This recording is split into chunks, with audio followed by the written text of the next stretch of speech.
Welcome to current affair फंडा। आज हम फिजिक्स के सेशन में डिस्पर्शन ऑफ लाइट का टॉपिक डिस्कस करेंगे और इसमें हम डिस्कस करेंगे कि डिस्पर्शन का फिनोमिनन क्या है एंड उसके बाद हम देखेंगे कि रेनबो की फॉर्मेशन कैसे होती है और उसके बाद हम देखेंगे एटमॉस्फेयर रिफ्रैक्शन के कुछ फिनोमिनन। और जैसे कि आप जानते हैं कि ये इंपॉर्टेंट टॉपिक है क्योंकि इसमें से कंसेप्चुअल क्वेश्चन हर साल एसएससी, सीजीएल, सीएचएसएल, एनडीए सभी गवर्नमेंट एग्जाम में पूछे जाते हैं। So before starting the video, जैसे कि आप देख रहे हैं कि इस वीडियो की सब्सक्रिप्शन का एक ऑप्शन है, तो आपने अगर अभी तक हमारा चैनल सब्सक्राइब नहीं करा है तो प्लीज़ सब्सक्राइब आवर चैनल। अगर आपको वीडियो पसंद आता है तो उसको लाइक करना ना भूलें, इस पर अपने कमेंट करें और उसको शेयर भी करें। So let us start with the topic. उस टॉपिक को स्टार्ट करने से पहले स्टिल नाउ जो हम लाइट में कवर कर चुके हैं that is a lens. Lens में एक स्मॉल टॉपिक लेफ्ट है that is a power of a lens. अब पावर ऑफ लेंस क्या है? जैसे कि आप जानते हैं कि लेंस अभी तक हमने दो तरीके के देखे थे। One is the convex lens जिसको हमने इस फॉर्म में डिपिक्ट किया था डायग्राम में, और एक था कॉनकेव लेंस।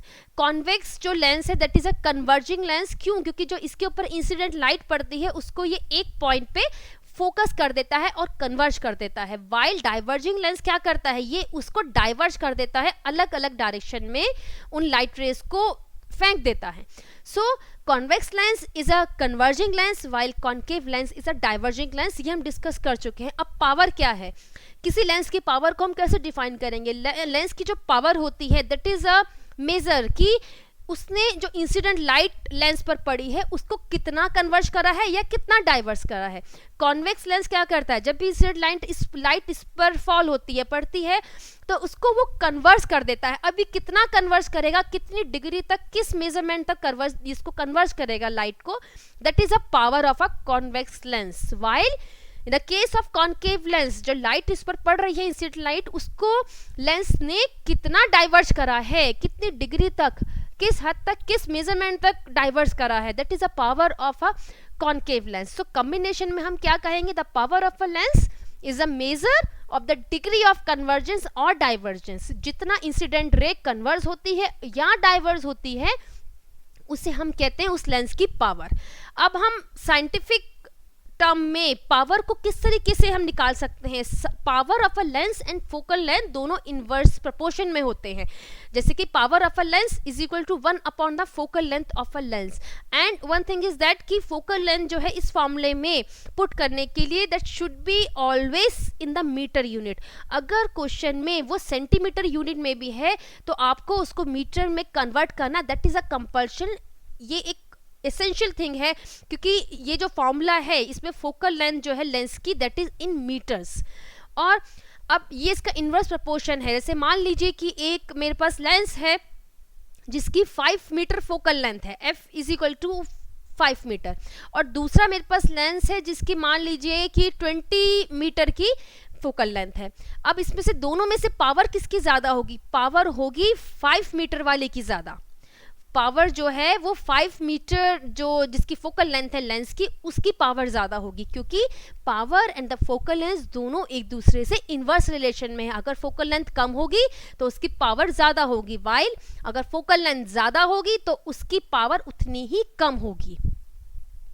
अब पावर को मेजर करने के लिए जो यूनिट का इस्तेमाल होता है दैट इज अ डायोप्टर।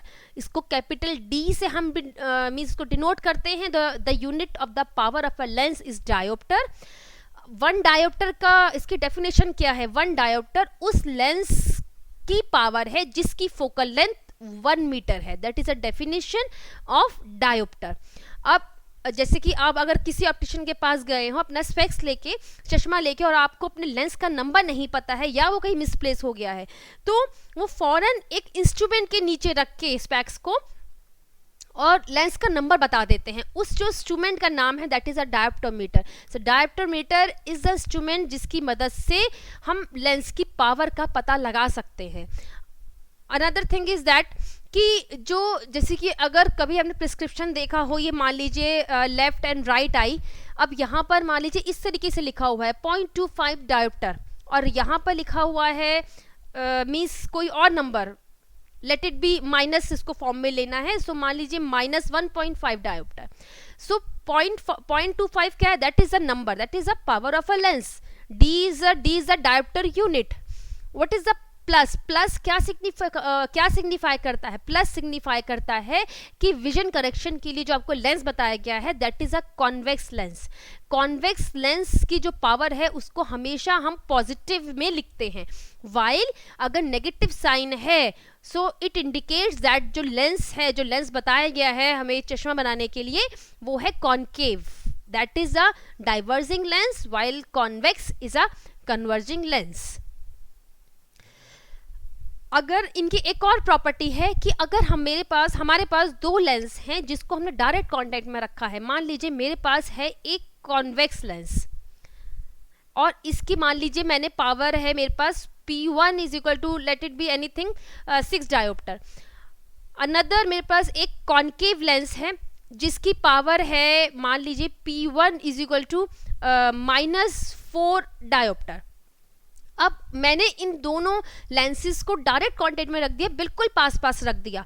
अब इनकी कंबाइन पावर क्या होगी? इनकी पावर जो है वो कंबाइन हो जाएगी according to the formula, the total power is equal to P1 plus P2, इन दोनों का सम हो जाएगा। लेकिन जो इसका इनिशियल फार्मूला है उसमें आप देखिए यहाँ पे प्लस साइन है, लेकिन जब हम फार्मूला में P1 एंड P2 पुट करेंगे then we put it along with their sign, इसका साइन जरूर इसके साथ रखेंगे। जैसे कि अगर यहाँ मैं इन दोनों का कॉम्बिनेशन देखती हूँ कि कॉम्बिनेशन क्या होगा, so P is equal to P1 क्या है, that is the 6 dioptre, plus sign बीच में है, देन माइनस साइन को मत भूलिएगा अगर साइन है तो, क्योंकि ये कॉन्केव लेंस है, सो देयरफॉर इसकी पावर है -4D।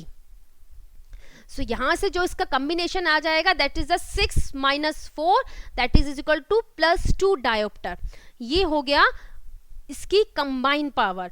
If a number of lens are placed in contact then the power of the combination of the lens is equal to the algebraic sum of the power of the individual lenses। even ये इस तरीके से होता है, number of lenses आप put कर सकते हो P1 plus P2 plus P3 plus P4 up to Pn, that is the relation।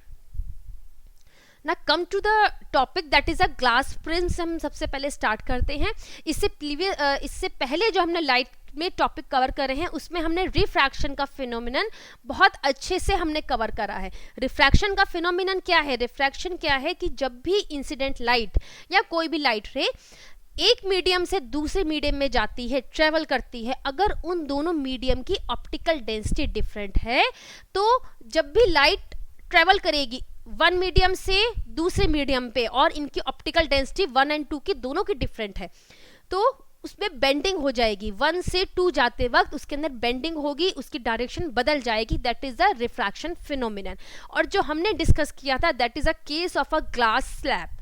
हमने हर जगह एक ग्लास स्लैब का एग्जाम्पल लिया था और हमने इस तरीके से बताया था कि जैसे कि मान लीजिए यहाँ पे इंसिडेंट लाइट यहाँ फॉल होती है इस सरफेस पे, दैट इज कुछ भी नंबर दे दीजिए, that is CD refracting surface पे इंसिडेंट लाइट AB आके इंसिडेंट हुई, दैट इज अ नॉर्मल जो कि हाइपोथेटिकल लाइन है। जब भी जो लाइट है वो रेयरर टू डेंसर मीडियम जाती है, एयर क्या है, एयर हो गया रेयरर मीडियम और ग्लास स्लैब हो गए डेंसर मीडियम। अगर आपने वो वीडियोस नहीं देखे हैं सो यहाँ तक आने से पहले प्लीज़ आप एक बार रिफ्रैक्शन के जो वीडियोस हैं उनको प्रॉपर देखिएगा।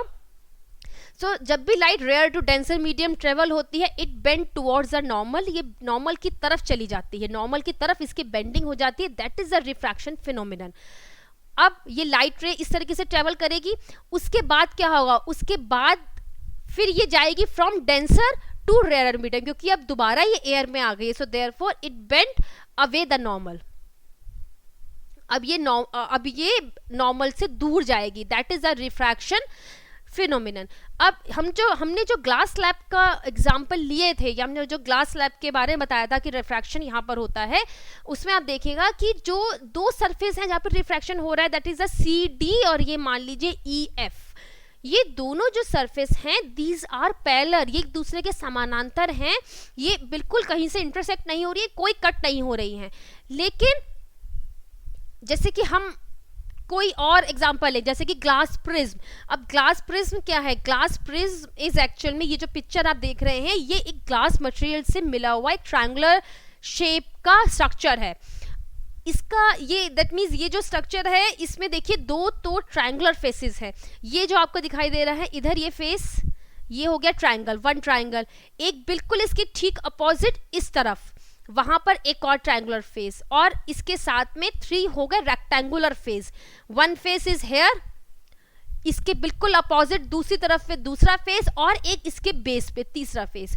तो 3 हो गए इसमें रेक्टेंगुलर फेस और 2 हो गए triangular face. That is a glass prism और अ ट्रायंगुलर ग्लास प्रिज्म और simply a prism.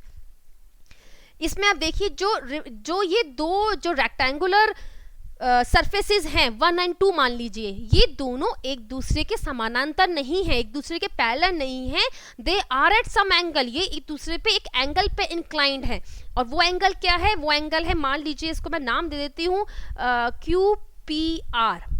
So angle QPR that is the angle of the prism. ये जो एंगल है ये एंगल ऑफ द प्रिज्म है, जिसपे दो ये जो रेक्टेंगुलर सरफेसेस है ये इंक्लाइंड है एक दूसरे पे, ये इस एंगल पे है, ये एक दूसरे के समानांतर नहीं है।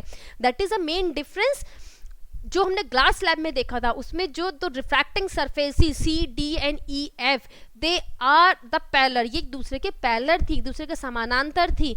इस वजह से हम जो देख रहे थे कि जो इंसिडेंट रे आ रही है AB और ये मान लीजिए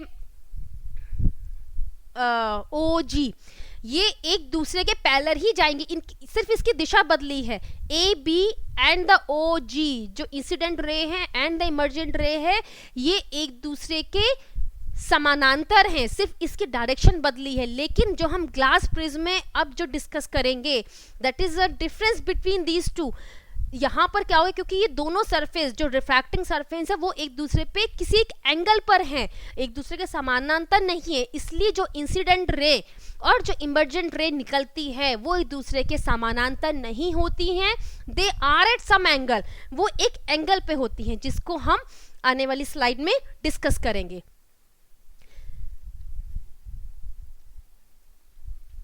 that is a triangular glass prism. हमने जो इसके पहले जो पिक्चर देखी है, दैट इज अ एक्चुअल जो हमने 3D पिक्चर देखी कि किस तरीके से हमें कैसे दिखाई देता है वो।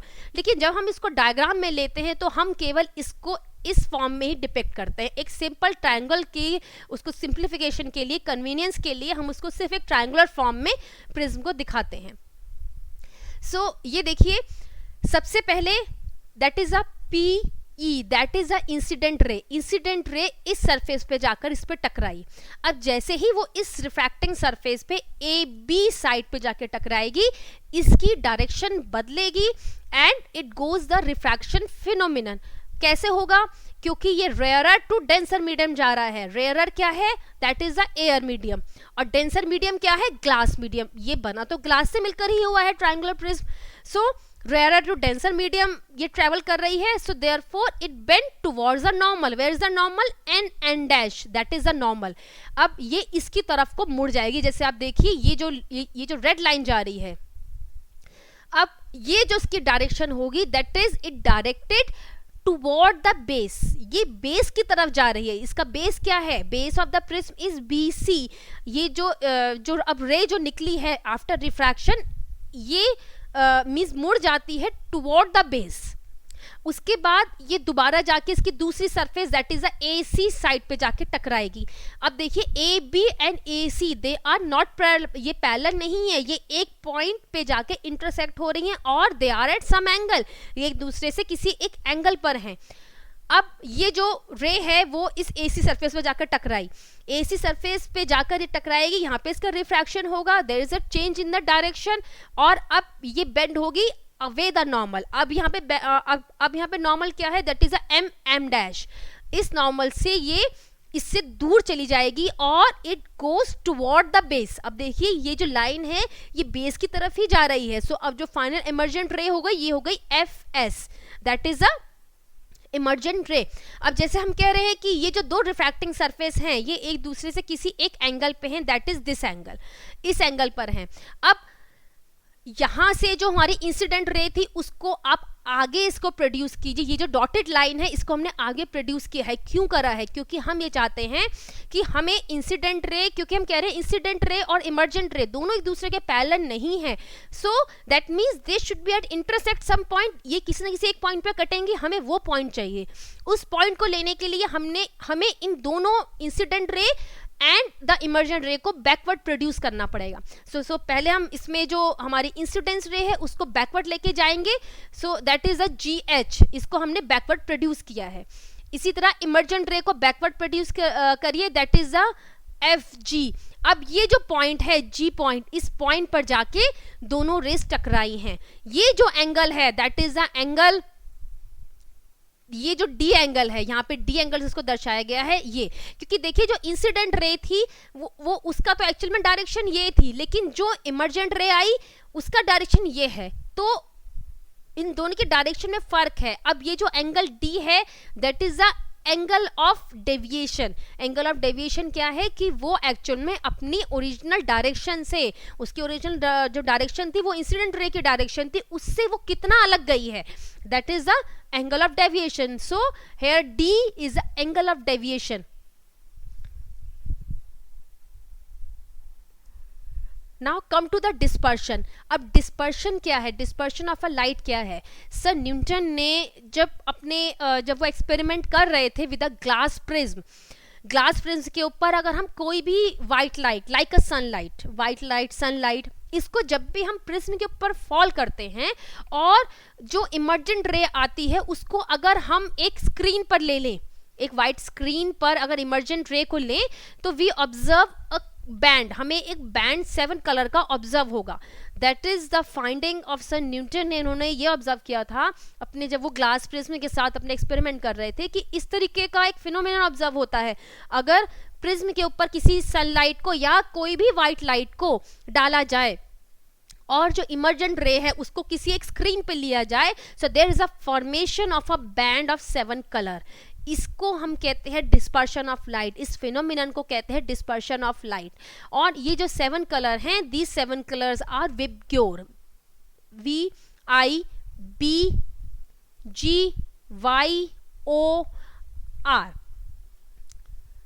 V is the violet color, I is the indigo, B is for blue, G for green color, Y for yellow, O for orange and R for red। सो आप इसको विबग्योर की फॉर्म में ही इसको याद कीजिए, जिससे कि आपको उसको मेमोराइज करने में आसानी होगी। अब सबसे ज़्यादा जो वेवलेंथ होती है वो रेड कलर की होती है। सो यहाँ पर हो गई वेवलेंथ मैक्सिमम, और इसकी वेवलेंथ जो वॉलेट कलर की होती है वो मिनिमम होती है। सो वेवलेंथ यहाँ पर हो गई मिनिमम। और फ्रीक्वेंसी, आप जानते हैं फ्रीक्वेंसी और वेवलेंथ में अपोजिट रिलेशन है। अगर R और रेड कलर की वेवलेंथ सबसे ज़्यादा है तो इसकी जो फ्रीक्वेंसी होगी वो मिनिमम होगी, और जो वॉलेट कलर है इसकी फ्रीक्वेंसी मैक्सिमम होगी। इसी तरीके से ये फॉर्म मतलब दैट मीन सीरीज है, क्योंकि R की सबसे ज़्यादा वेवलेंथ है, सो देयरफॉर जो वेवलेंथ है वो डाउन द नीचे जाते जाते डिक्रीज होती जाती है और फ्रीक्वेंसी इंक्रीज होती जाएगी। सो ये जो फिनोमिनन है इसको हम कहते हैं dispersion of light. One thing is that कि जैसे ये रेड कलर सबसे ऊपर आ रहा है और वॉलेट कलर सबसे नीचे है, सो जो डेविएशन है, जो मीन्स जो अपने पाथ से जो डेविएशन है वो रेड कलर का सबसे कम डेविएशन है, क्योंकि इसकी स्पीड रेड कलर की सबसे ज़्यादा। देखिए रेड कलर हमेशा हमें सबसे ऊपर दिखाई देगा स्पेक्ट्रम में, इसको हम स्पेक्ट्रम कहते हैं, we call it as spectrum. Spectrum में सबसे ऊपर दिखाई देगा red colour. Red colour is the least deviated colour, सबसे कम जो डेविएशन है वो रेड कलर में दिखाई देता है, इसलिए हमें रेड कलर सबसे ऊपर दिखाई देगा। वॉलेट में सबसे ज़्यादा डेविएशन है, इसलिए वॉलेट सबसे नीचे दिखाई देगा। ऐसा क्यों होता है? क्योंकि आप जानते हैं कि जो रिफ्रैक्शन का जो हम इनिशियल जब हम डिस्कस कर रहे थे तब भी हमने बताया था कि रिफ्रैक्शन का फिनोमेनन होता ही क्यों है। ऐसा क्यों होता है कि लाइट जब एक मीडियम से दूसरे मीडियम में जाती है तो उसमें बेंडिंग हो जाती है। उसका जो वहाँ भी मेन रीज़न था that is the speed. Speed वहाँ भी इसका मेन रीज़न था, और यहाँ भी जो डिस्पर्शन का जो हम देख रहे हैं कि रेड सबसे ऊपर हमें दिखाई दे रहा है, रेड का जो डेविएशन है वो सबसे कम है, वाइल वॉयलेट का डेविएशन सबसे ज़्यादा। ऐसा क्यों हो रहा है? क्योंकि ये जो इनके डिफरेंट पार्ट्स हैं, जो कलर्स के डिफरेंट पार्ट्स हैं, इनकी स्पीड भी अलग अलग है। किस स्पीड से ये इस ग्लास प्रिज्म में ट्रेवल कर रहे हैं ये भी अलग अलग है। रेड कलर की जो स्पीड है वो सबसे ज़्यादा है, इसलिए ये जो है red colour that is the least deviated colour. The dispersion of white light occurs because the color of white light travel at different speed through the glass prism। ये हम बता चुके हैं कि जो हमने जो इनिशियल लाइट गई उसको व्हाइट लाइट कह रहे हैं। यही व्हाइट लाइट प्रिज्म में पड़ते ही 7 कलर में मींस डिवाइड हो जाती है, और उसको हम कहते हैं विबग्योर और स्पेक्ट्रम। अब ये जो कलर्स आते हैं, इन सब की स्पीड प्रिज्म में अलग अलग है कि वो किस स्पीड से प्रिज्म में ट्रेवल कर रहे हैं। Red colour has a maximum speed, सबसे ज्यादा जो स्पीड होती है वो रेड कलर की होती है, इसी वजह say that is the least deviated colour. इसकी डेविएशन सबसे कम होती है from the incident ray, and ये एग्जाम पॉइंट ऑफ व्यू से बहुत इंपॉर्टेंट है क्योंकि इसके ऊपर क्वेश्चन लगभग हर साल पूछे जाते हैं। Now come to the rainbow. Rainbow को भी आप जानते हैं कि रेनबो का जो क्वेश्चन है वो लास्ट ईयर एसएससी उसमें सीजीएल में पूछा गया था। ये एक इंपॉर्टेंट टॉपिक है कि रेनबो की फॉर्मेशन क्या होती है। जैसे हमने डिस्पर्शन का बताया, डिस्पर्शन को डिस्कस कर लिया कि जब भी ग्लास प्रिज्म के ऊपर एक वाइट लाइट पड़ती है तो वो स्पेक्ट्रम में कन्वर्ट हो जाती है and it gives a band of 7 colour. अब रेनबो क्या है? रेनबो इज एक्चुअल में अ नेचुरल डिस्पर्शन फिनोमिनन। ये हमारे नेचर में होने वाला एक मीन्स एक कुदरती एक डिस्पर्शन का फिनोमिनन है। होता क्या है कि जब भी सूरज, सन और बारिश दोनों एक साथ हो रहे हो एट द सेम टाइम, एक तरफ सूरज भी निकल रहा है और एक तरफ बारिश भी हो रही है, तभी हमें रेनबो दिखाई देता है। और ऐसा नहीं है कि हम किसी भी डायरेक्शन में खड़े होंगे तो हमें रेनबो दिखाई देगा। रेनबो देखने के लिए हमें जो हमारी बैक है that should be towards the sun. That means कि जो रेनबो है वो हमेशा सन से अपोजिट डायरेक्शन में बनता है। सो उसको देखने के लिए हमारी जो पीठ है, हमारी जो बैक है वो सन की तरफ होनी चाहिए, और जो बारिश है वो हमारे मुंह के सामने होनी चाहिए, तभी हम रेनबो देख सकते हैं। सो रेनबो का बेसिक कंसेप्ट क्या है, इसमें बेसिक इसकी वर्किंग क्या है? रेनबो एक्चुअली में जो सनलाइट है, ये जो सनलाइट है ये जब वाटर ड्रॉपलेट पे पड़ती हैं, सो दीज जो वाटर ड्रॉपलेट हैं दिस बिहेव एज अ, ये जो वाटर ड्रॉपलेट हैं ये एक टिनी प्रिज्म की तरह काम करती है। यहाँ पर भी डिस्पर्शन होता है, यहाँ पे भी टोटल इंटरनल रिफ्लेक्शन होता है, और we get a spectrum. That is a whole phenomenon. जैसे कि सनलाइट या व्हाइट लाइट जैसे ही इस रेन ड्रॉप पे पड़ती है,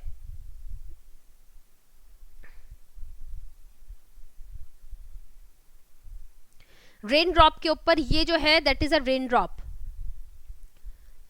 इसको स्फेरिकल फॉर्म में दिखाया गया है। और ये जो सनलाइट पड़ी, अब ये सनलाइट जैसे ही सरफेस पे पड़ती, सबसे पहले ऐसा फिनोमेनन होता है that is a refraction. Refraction क्या होता है? बेंडिंग, अपनी जो ओरिजिनल इसकी डायरेक्शन है उससे ये बेंड हो जाती है। उसके बाद inside the drop there is a dispersion phenomenon. Dispersion phenomenon क्या है? इसका 7 कलर में, 7 बैंड्स में और स्पेक्ट्रम में कन्वर्ट हो जाना। उसके बाद जब ये दूसरी surface that is a C point पे जाकर टकराती है, वहां पर होता है total internal reflection. Total internal reflection के बाद ये जो लाइट है ये डी पॉइंट पे आकर इसका फिर से रिफ्रैक्शन होता है and we get a rainbow formation, जिसमें रेड सबसे ऊपर होता है, वॉयलेट सबसे नीचे होता है। अगर आपने रेनबो कभी देखा हो तो आपको एक्चुअल में ये सब कलर मीन्स ऐसे अलग अलग दिखाई नहीं देते हैं। We get a near about mixture, जिसमें रेड हमें सबसे ज़्यादा दिखाई देता है, कुछ हमें ब्लू सा दिखाई देगा, बट हमें अलग से ये सब कलर डिस्टिंग्विश नहीं होते, बट ये कलर सब होते हैं। ये पूरा 7 कलर का बैंड हमें रेनबो की फॉर्म में दिखाई देता है। अब जो एसएससी जो सीजीएल में पूछा गया था वो ये पूछा गया था कि रेनबो का जो फिनोमिनन है वो क्या है। उसमें जैसे कि इस तरह के ऑप्शंस थे, जैसे कि रिफ्रैक्शन सबसे पहले, और उसके बाद डिस्पर्शन, देन उसके बाद टोटल इंटरनल रिफ्लेक्शन, और उसके बाद फिर से रिफ्रैक्शन।